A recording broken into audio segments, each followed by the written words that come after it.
Voting takes place this Saturday, June 13th through Tuesday, June 16th for President of the Lutheran Church Missouri Synod. If you're a registered voter for the 2026 LCMS presidential election, please vote to re-elect Issues Etc. regular guest, Pastor Matt Harrison.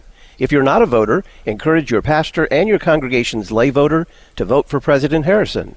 Official ballots have been mailed to all registered voters. Remember to vote June 13th through the 16th. Here's an easy way for you to help us contend for truth in an age of anti-truth. Subscribe to the Issues Etc. podcast with YouTube, Spotify, and Apple. Just type Issues Etc. in the YouTube search engine and click subscribe. For Apple and Spotify, type Issues Etc. in the search engine, hit follow, and leave us a 5-star review. Help us inform other podcast listeners by subscribing to the Issues Etc. podcast with YouTube, Spotify, and Apple. The emperor has no clothes on. He's buck naked. That child had to speak the truth no matter how it would make the king feel. And we have to do that today. We have to be very conscientious objectors to the madness that is gender ideology. And most people default into this idea of feminism is this idea that men are contemptible, which is, of course, the idea behind smashing the patriarchy, and women need to be just like them and have the same equality. The Crusades were a very belated response to many centuries of Muslim conquests, in which 2/3 of the old Christian world had already fallen to Muslim conquest. And our faith is strong, not because of the fervor of its affection, but because of the object to which it clings, Christ. And there is no stronger faith than a really timid grasping to the suffering, death, and resurrection of Jesus. Families sailing on their family vacation on lakes in Minnesota love Issues Etc. We love Issues Etc.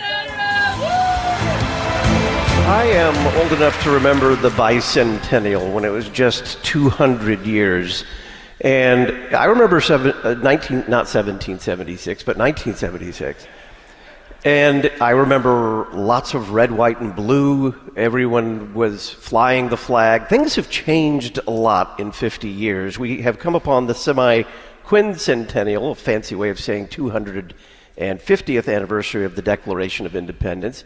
And I think it's fair to say that as a nation, we are not celebrating as much. I wonder why that is, and maybe we've just forgotten what to celebrate.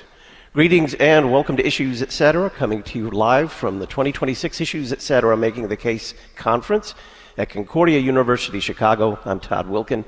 Thanks for tuning us in. Dr. Russell Don, president of Concordia University, Chicago, will join us to talk about the 250th anniversary of the Declaration of Independence. And then Molly Hemingway will be alongside. We'll talk about the judicial legacy of Supreme Court Justice Samuel Alito. She has written a book recently titled Alito, the Justice Who Reshaped the Supreme Court and Restored the Constitution.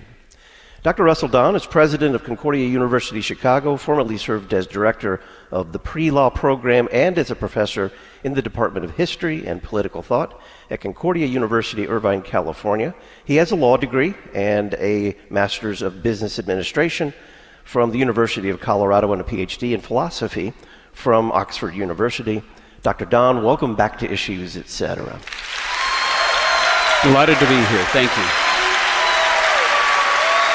I must note at the outset that with your beard grown out, you do bear a striking resemblance, except for the lack of hair on the top, to the man you're replacing, Robert Spencer, Jihad Watch. But thank you very much for stepping into the breach and taking his spot. Happy to do it. I'm not trying to look like Robert Spencer. I'm actually just trying to display my confessional bona fides. So before we begin, we've been taking a little heat in the last 10 days or so about some of the guests that we are having or that we were going to have here at the conference. And many university presidents would have folded up like a cheap tent under the pressure and under the complaints and all of the online firepower. But I want to thank you for just standing tall, standing strong, and not disinviting us. Thank you, Todd. Yeah, disinviting you never crossed my mind, actually, until I got this note. May I? Yes, okay. This one is a little bit troubling, actually. Yeah, it says that is your university served well by hosting a conference with speakers who are political, speak hate toward others, or truly offer no serious intellectual content? Thought if I'd known you were doing that, I'd have charged you double. I mean, it's no. Well, hopefully we can dispel that misimpression. Indeed. What do we mean by America's 250th anniversary? It's a great question. Some people look at it as celebrating the anniversary of the signing of the Declaration of Independence, and technically that's what it is, right? July 4th, 1776, the Declaration of Independence was signed. Technically, actually on July 2nd, but then they did a fairer copy on July 4th. But it isn't just a document. It isn't just the Declaration of Independence. It's the beginning of independence from Great Britain, an independence that was not won yet on the battlefield. The battlefield started in 1775 and would continue for another 5 years or so after the Declaration. So it's really the beginning of the story, and in my mind, the story really doesn't get going well, or politically well, I guess I would put it that way, until the Constitution comes along. And the Constitution is a great interpretation and finalizing, if you will, of the Declaration of Independence.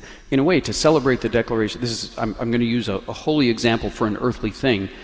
In a way, if you just celebrate the Declaration of Independence and not the Constitution, it's kind of like celebrating Good Friday without Easter.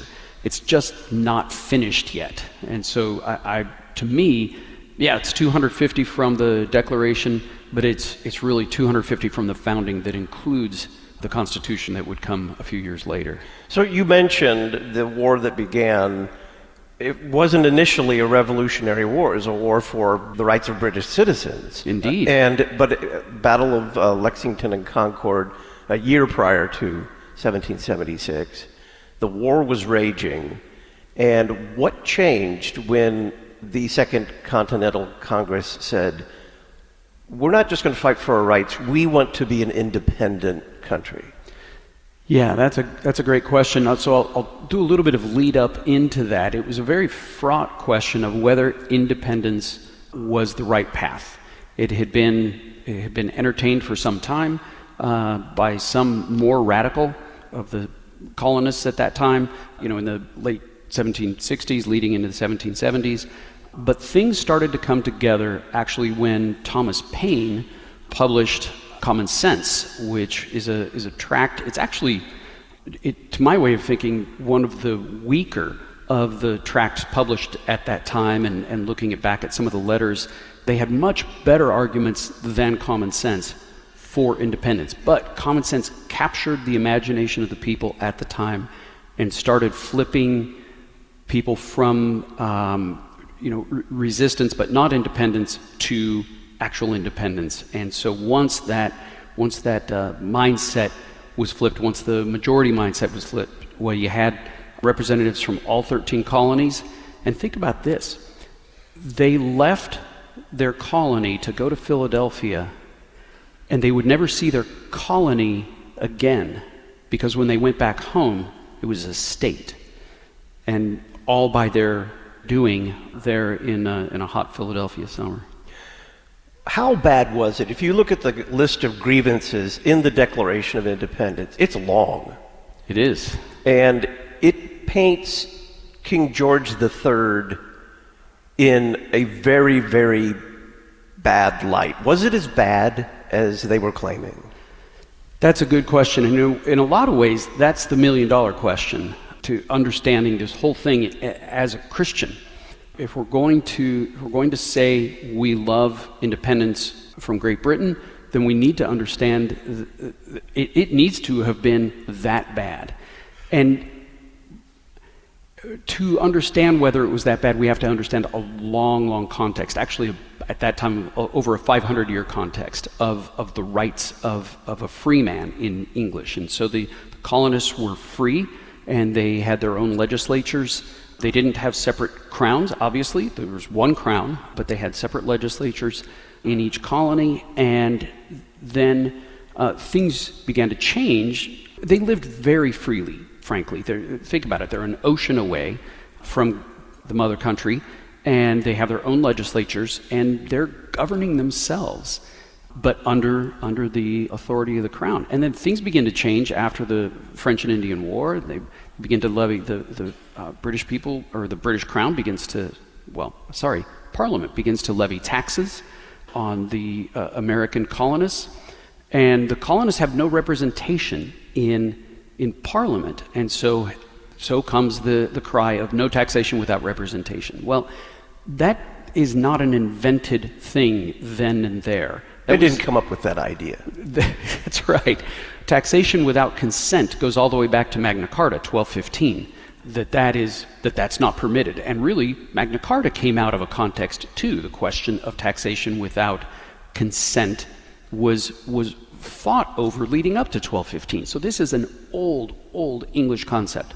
And then as the colonists began to resist, the English began to close their clutches around the colonists. No, you will come to heel. You will come to heel. And the more they tightened their grip, the more the colonies slipped through their fingers. Any Star Wars fans? Anyway, when I used to teach on this, I would tell my students, because they're 18 to 22 years old, I said, imagine the overpossessive boyfriend. You've gone out with your girlfriends, and he didn't like that you did that, and he's just going to tighten his grip and tighten his grip and tighten his grip. The chances that you're going to stay with him become less and less and less over time. Okay, so now, how bad was it? Well, if you're in Boston in 1775, it's pretty darn bad. Boston in 1776, it's pretty darn bad. They've blockaded Boston Harbor. They're immiserating the people there. If you're along the coast there in Connecticut, if I'm remembering correctly, Connecticut and Rhode Island, you had your towns burned, as it says in the Declaration. So up there in the Northeast, it's pretty bad. It's not as bad in, say, Georgia, etc. But there is a great deal of solidarity, and so really the question is: Are we going to suffer together, or are we just going to let our northern neighbors suffer on their own? But it was quite significant there in the north.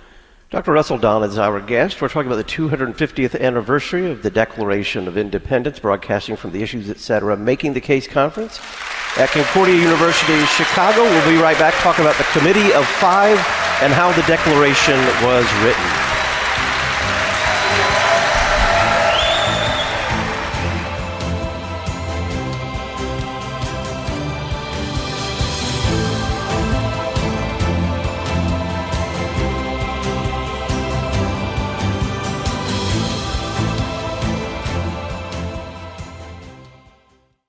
This is Molly Hemingway, encouraging you to listen to my favorite podcast, Issues, Etc.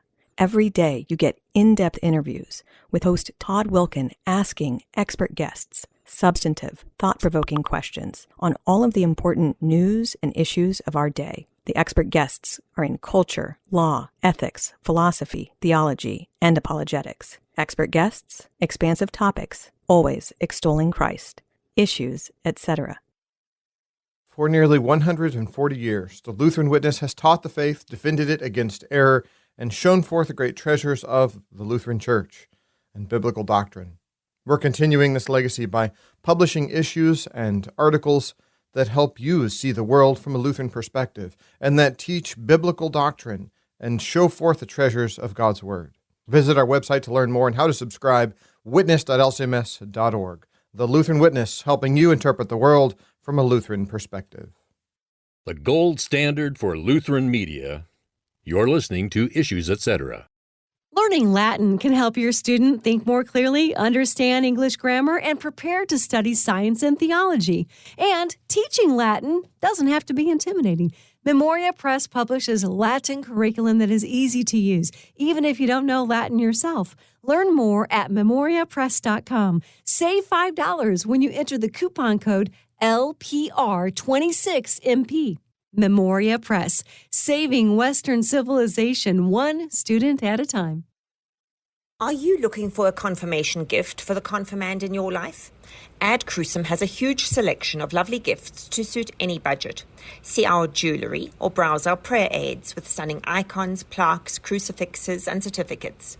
Our personalized ornaments and boxes are other great ideas. And of course, our theologically sound greeting cards complement the gift perfectly.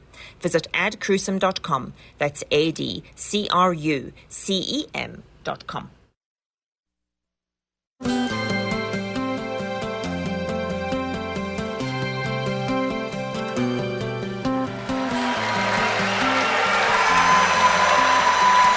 Welcome back to Issues Etc. on this Friday, June the 12th. We are talking about the 250th anniversary of the Declaration of Independence with Dr. Russell Down, president of Concordia University, Chicago.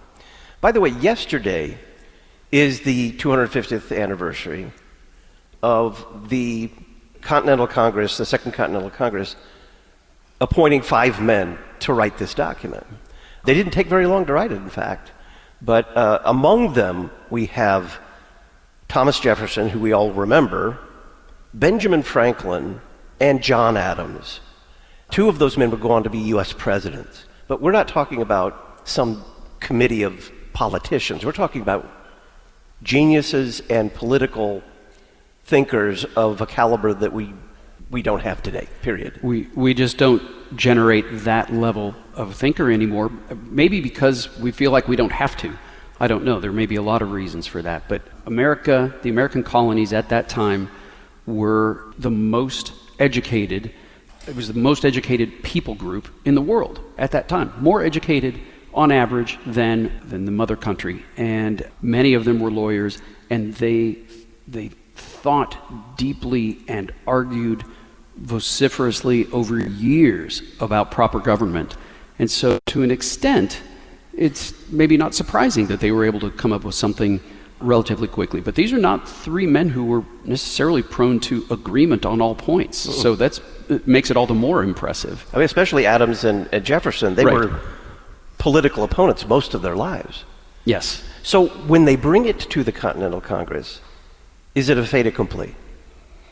I mean, they were ready for it, yes. Fait accompli might be a stronger term than I would use, but it was not long, obviously, in the time from their drafting it to the time it was approved. They, as I say, they were ready for it. The rest of the Continental Congress. So what did it mean? What actually changed with the signing of the Declaration of Independence, and then, of course, it's sent off to King George, who doesn't respond to it for 3 or 4 months?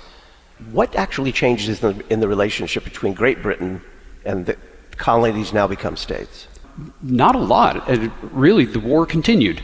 It was kind of the beginning of the end in a way for King George. But in terms of the relationship with the colonies, there was not that much good left to be strained. It's not a governing document. As you pointed out here, that waits for the Constitution. But the Constitution didn't just emerge fully formed out of Zeus's head. That was a lot of work too, wasn't it? Yes. So similarly, written by political geniuses in a context, really another difficult context, actually. So the war was over, but they were being governed under the Articles of Confederation, which were not.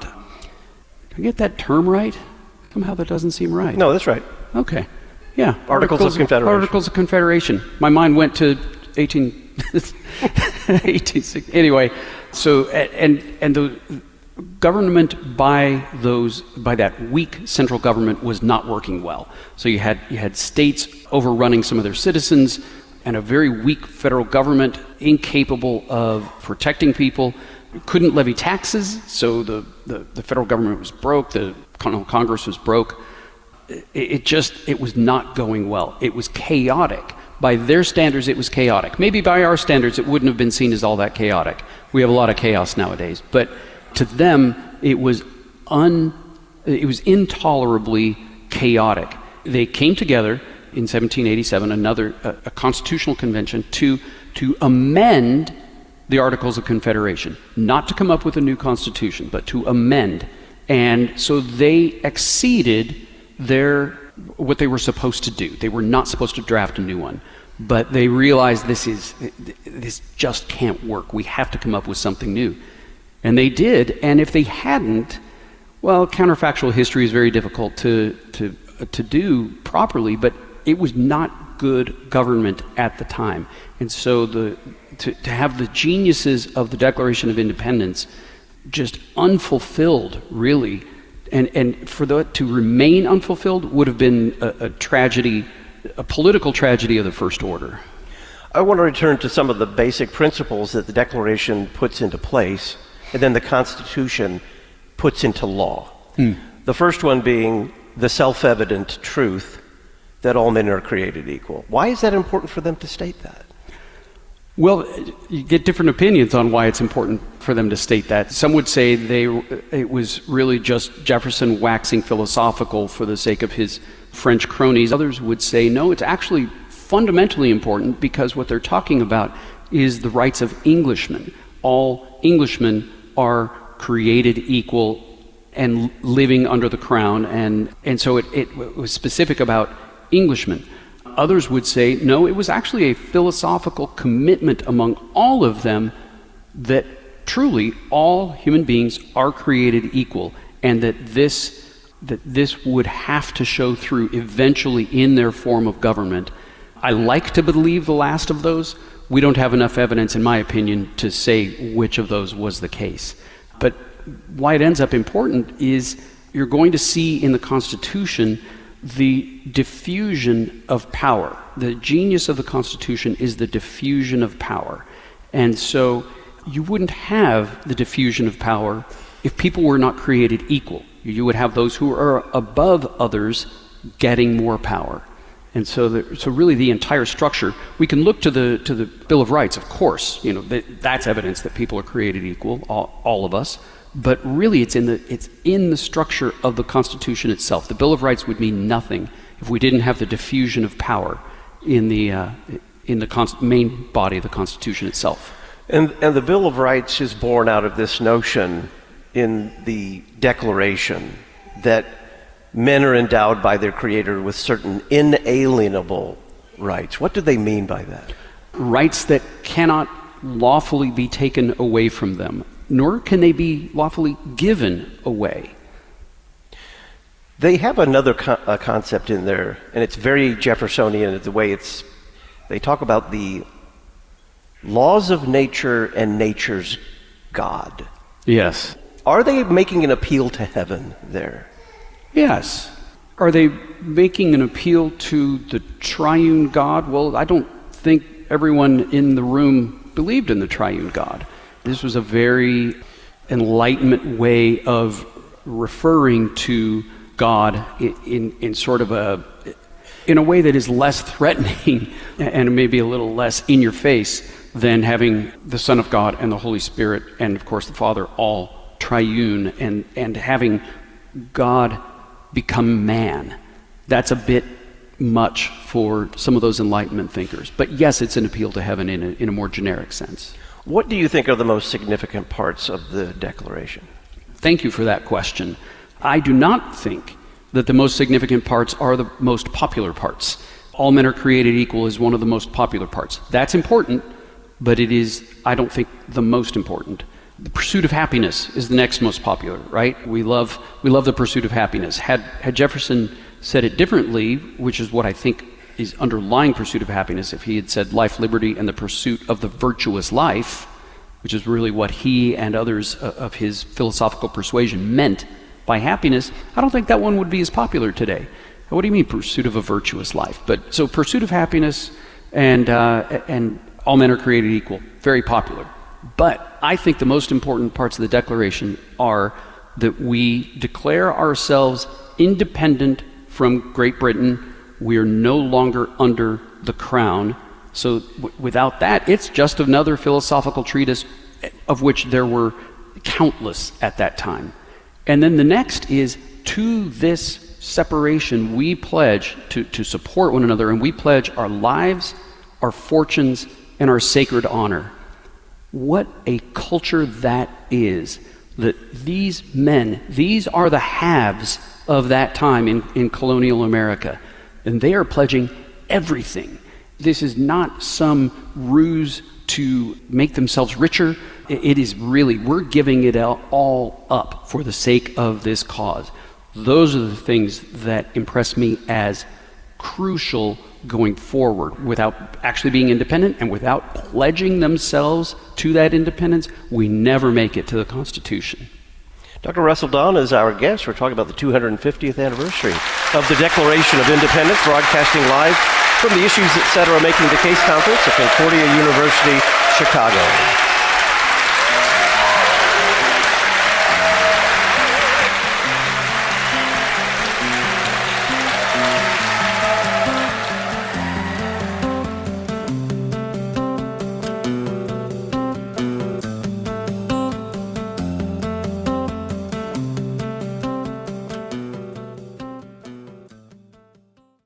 The church's music from the 20th century.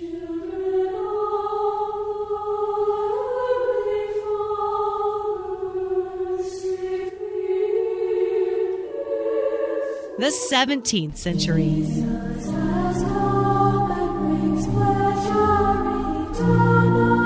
The 11th century.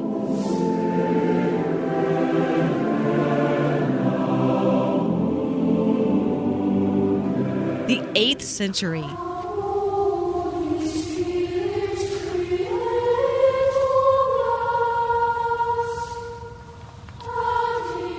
The 4th century.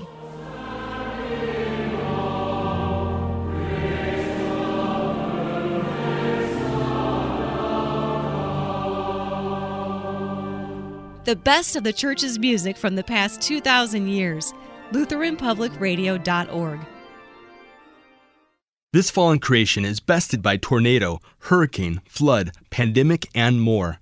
LCMS Disaster Response helps our congregations, their pastors, and other church workers to reach out to their members and neighbors with mercy which flows from Christ to altar. We offer quality volunteer training, help for congregational readiness and response, and disaster grant funding. To learn more, visit lcms.org/disaster. That's lcms.org/disaster. I'm Pastor Todd Rappy.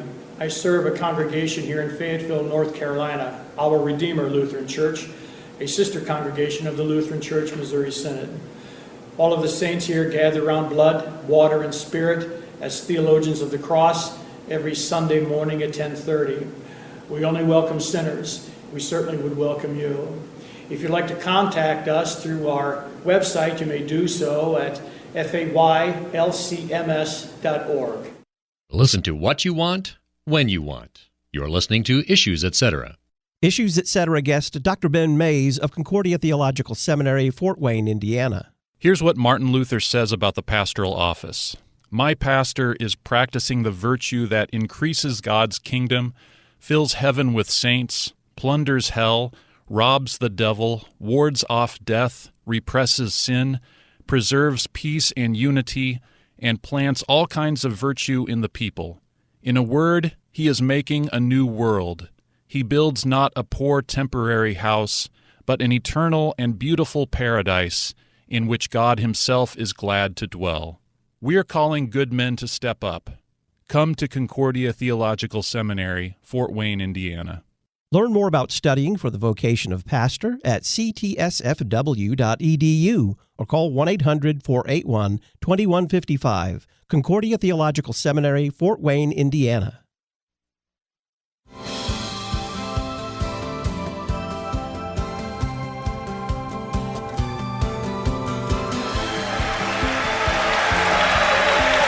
Welcome back. I'm Todd Wilken. We are broadcasting from the Issues Etc. Making the Case conference at Concordia University, Chicago. Our guest, Dr. Russell Don, is president of Concordia University, Chicago. We're talking about the 250th anniversary of the Declaration of Independence. So let's bridge to the Constitution. You had mentioned the Articles of Confederation. That was really not working at all. They knew it wasn't working. What was the genius of the Constitution? You had mentioned something along the lines of a diffusion of authority or power. Yes, and I do think that's the genius of it, but not only that it diffused power, but how it diffused power, because it did it in many ways. So we'll hear about federalism, and so federalism is the division of power between the central government and the state government, and that was fundamental and written, that was found, that took place mainly through the enumeration of powers. The federal government would only have the enumerated powers. All other powers, as eventually the Bill of Rights would say, are maintained by the states or the people. So enumeration of powers.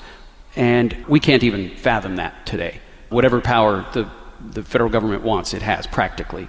So that's one. Another is the separation of powers. So we have 3 co-equal branches of government, and the legislative, the executive, and the judicial, and then the legislative, being the strongest, is divided again into 2. One, the Senate, and senators were elected by the state legislatures at that time, and then the representatives were elected by the people. So there's diffusion upon diffusion upon diffusion, and then, and this is where the real genius comes in, you have the checks and balances. Now we use the term checks and balances for everything. You know, just basically if there are 2 different opinions, well, we got to have some checks and balances with these 2 different opinions, and that's not what they meant by that. Specifically, it is the checks and balances system is small incursions upon the purview of one branch of government by another branch of the government. So the judges are appointed by the executive and then have to be approved by the legislative, right? So that's a check and balance. That's a 2-time check and balance. And you have the executive can veto legislation, and then you have judicial review over the actions of either the executive or the legislative or both. And so these are all little incursions on the power. And where does that come from? Well, that comes from, I think, a really sound understanding of humanity. And so as much as the Constitution and the Declaration are both Enlightenment documents, they are still influenced by a fundamentally correct understanding of humanity, and that is that we are fallen. So James Madison in Federalist 51 writes, the famous lines, if men were angels, we would need no government. Well, we're not angels. Well, if we were governed by angels, we wouldn't need checks and balances. It's kind of summarizing that.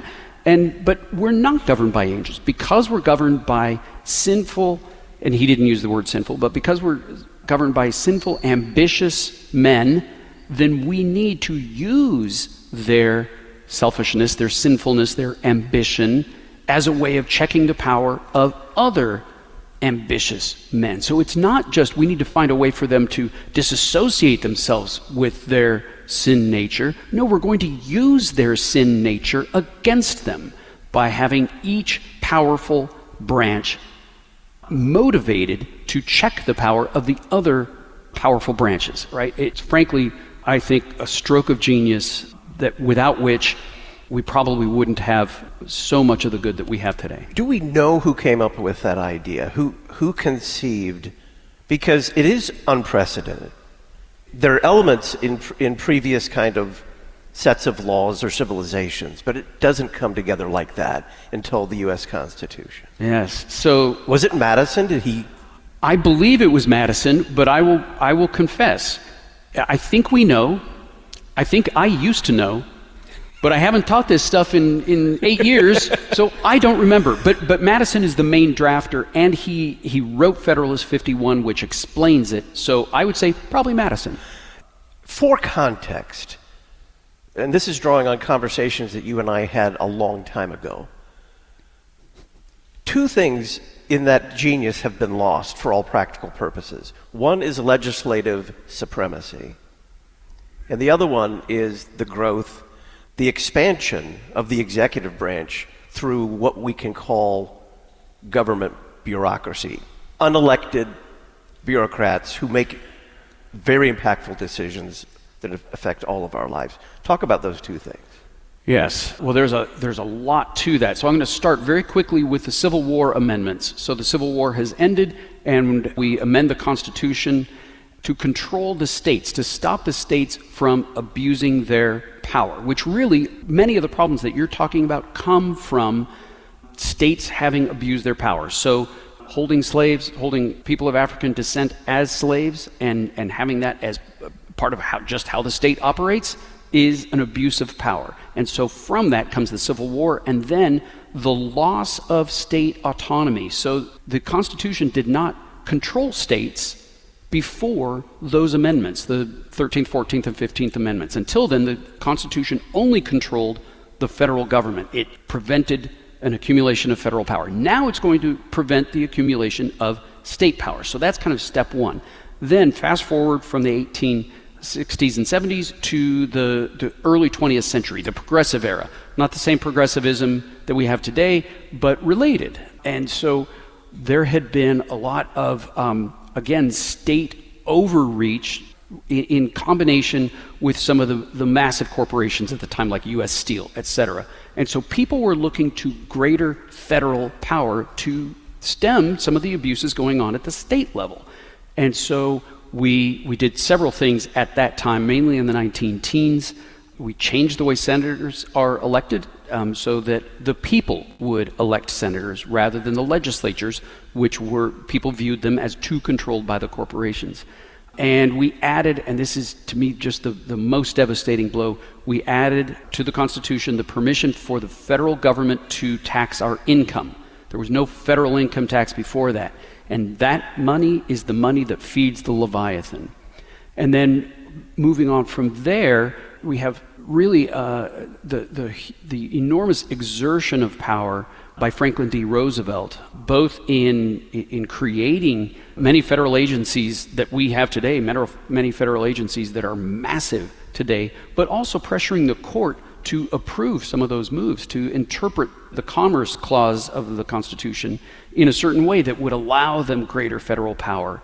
And so through the accumulation of these agencies and the feeding of the power of those agencies, the legislature becomes no longer supreme. We don't have legislative supremacy because legislative power happens through all the various agencies out there. Actually, many of those agencies also have judicial power, but we won't go down that road.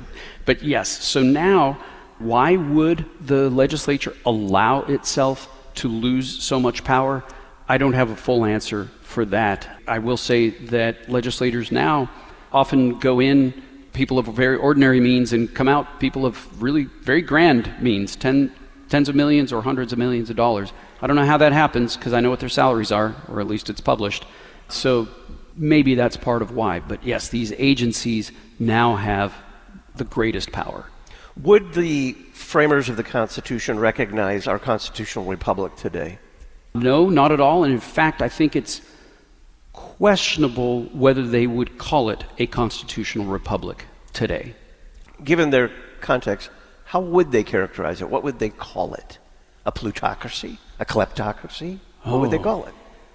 Yes. Well, they would probably call it tyranny, first of all.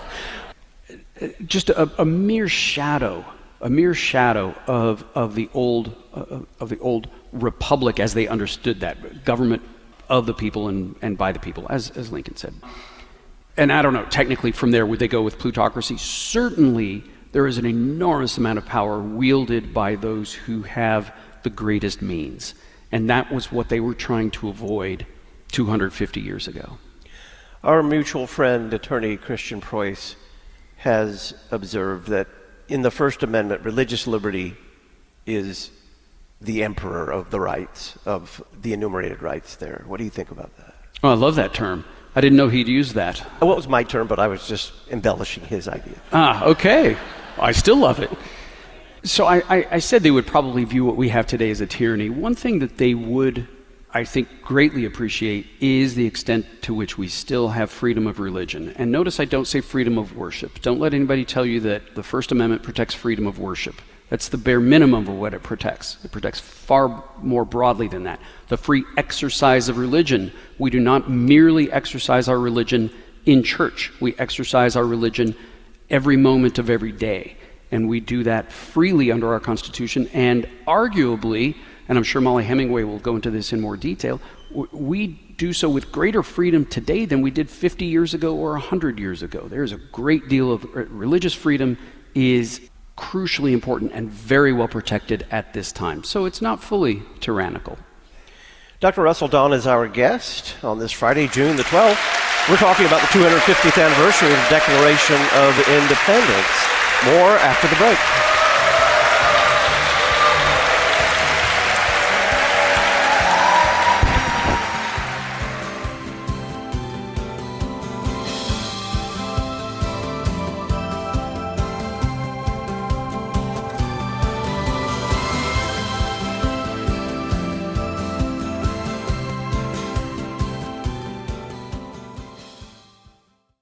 Voting takes place this Saturday, June 13th through Tuesday, June 16th for President of the Lutheran Church Missouri Synod. If you're a registered voter for the 2026 LCMS presidential election, please vote to re-elect Issues Etc. regular guest, Pastor Matt Harrison. If you're not a voter, encourage your pastor and your congregation's lay voter to vote for President Harrison. Official ballots have been mailed to all registered voters. Remember to vote June 13th through the 16th. Looking for high-quality church music settings? Look no further than Concordia Publishing House. We have award-winning settings for handbell, organ, piano, and choral groups, featuring a wide variety of options for the entire church year. Visit cph.org/music to find a great setting today.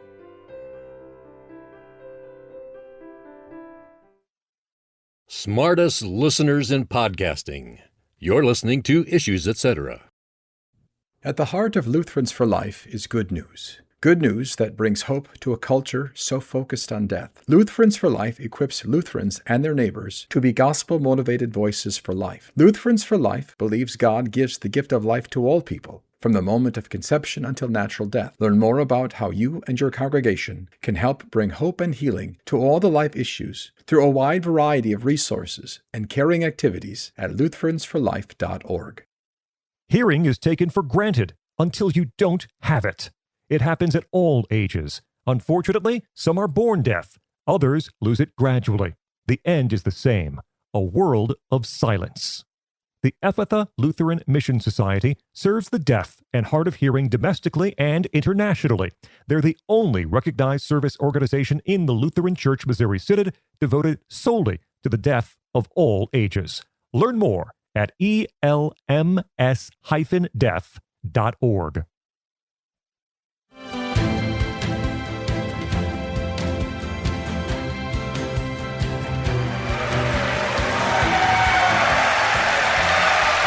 Welcome back. I'm Todd Wilkin. This is Issues Etc. Dr. Russell Don is our guest, president of Concordia University of Chicago. He formerly served as director of the pre-law program and as a professor in the Department of History and Political Thought at Concordia University, Irvine, California.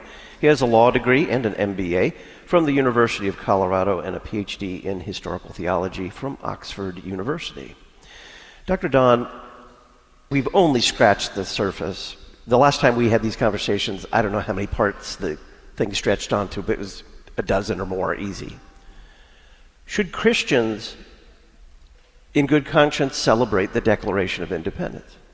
I believe that we should, although I would amend it and say we should celebrate the founding of America, because again, we don't celebrate the Declaration without the Constitution, at least not properly. And so why should we celebrate it? Well, good government is a gift from God, and people of faith and people of no faith and everyone in between enjoy and have enjoyed for 250 years levels of peace and prosperity and security that are really unmatched in world history. It has been a phenomenal 250 years. Flawed? Yes. Deeply? Yes. But phenomenal, absolutely. And what a gift to us as Christians that we have freedom to live out our faith. That alone would be reason to celebrate the founding of America. But I believe there's much more. I'm celebrating.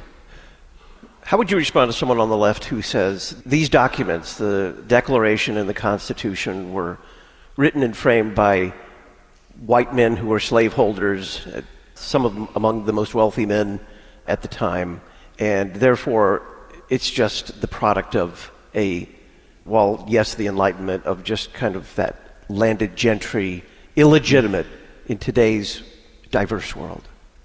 So I suppose my first question would be, so what that it was founded by people of that description? I find that to be sloppy ad hominem attacks. It's not actually argumentation. It is meant to take us away from argumentation. Argue with the ideas. Are they good ideas?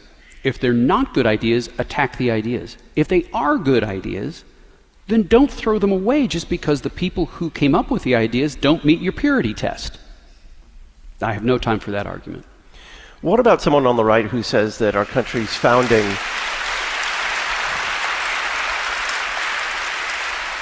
they say that our country's founding is illegitimate because these were not Christian men. Some of them were devout Christians, but many of them were just kind of deists or maybe theists in the most general sense. Yeah, so that one could be slightly more complicated. If that's the only argument, that they're not truly Christians, therefore we don't like the founding, well, that's really the same argument as the left putting forward, right? It's still an ad hominem attack. They don't meet the purity test, so we don't like what they produced.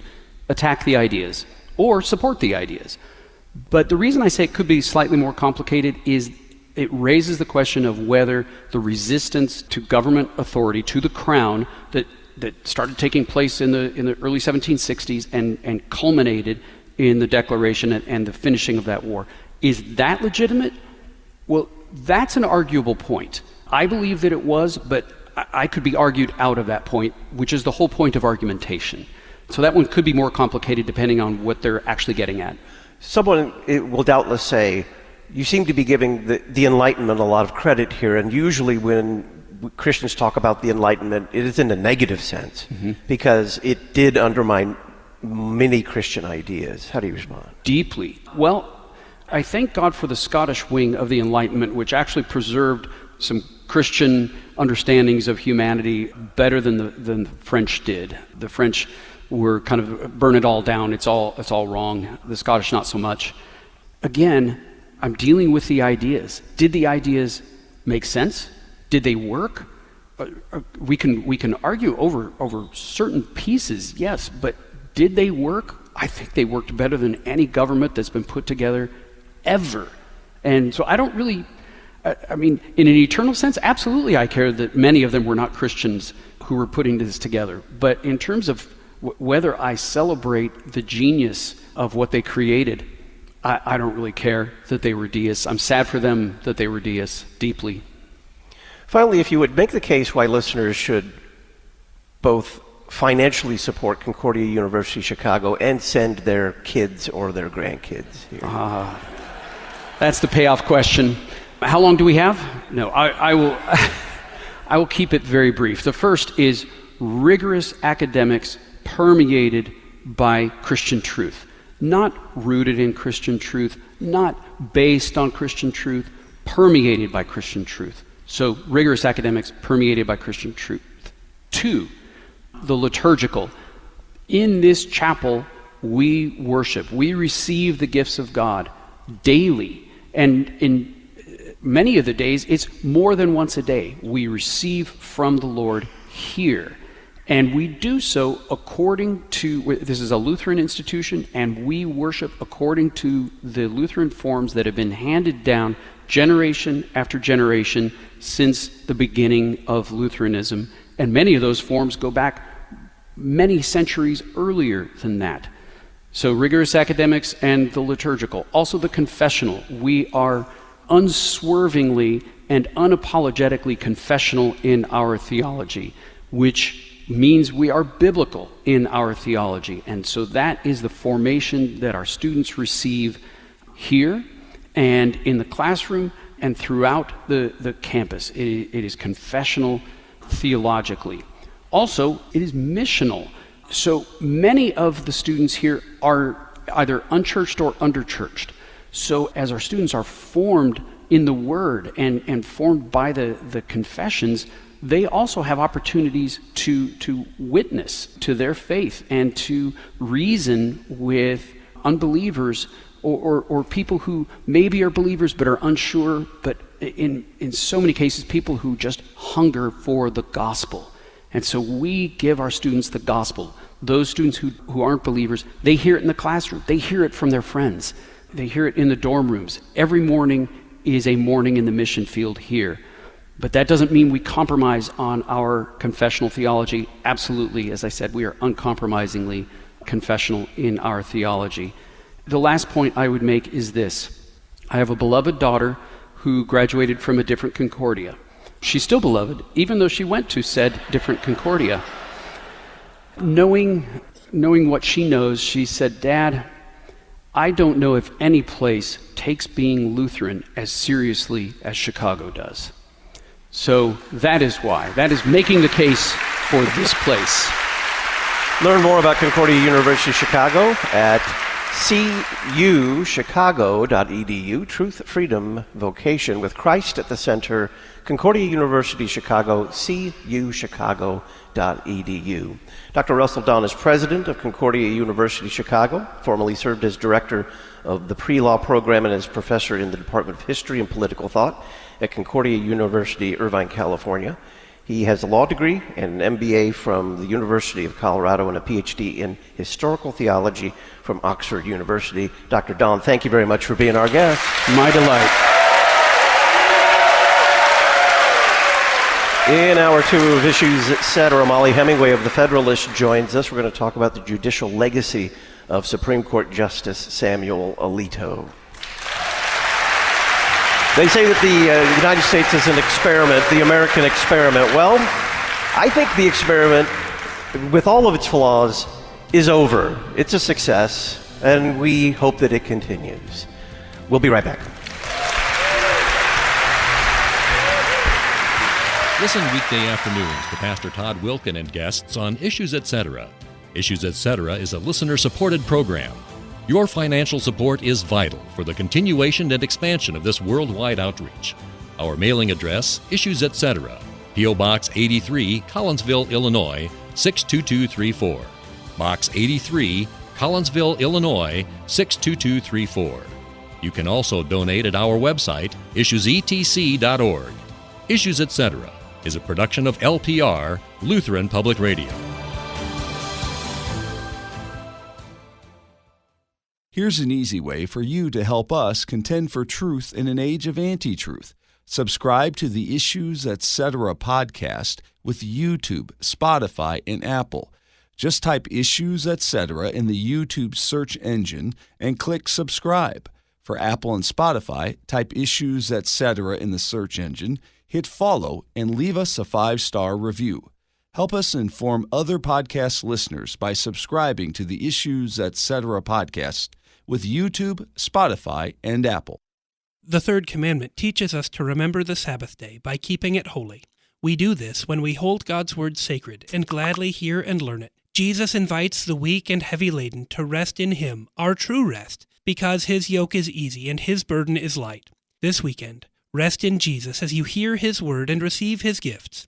If you are in Southern Illinois, you're invited to join Trinity Lutheran Church in Millstadt to rest in the grace of our Savior, Jesus Christ. Learn more at trinitymillstadt.org.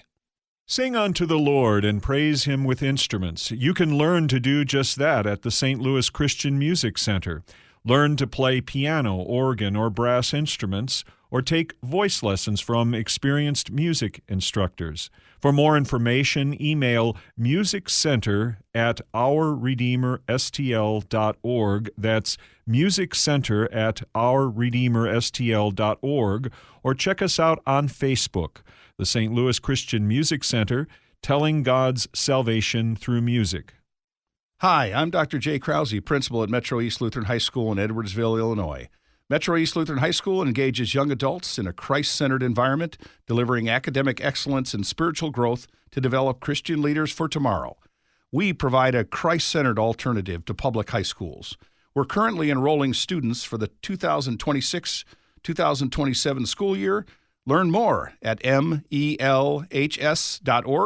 melhs.org.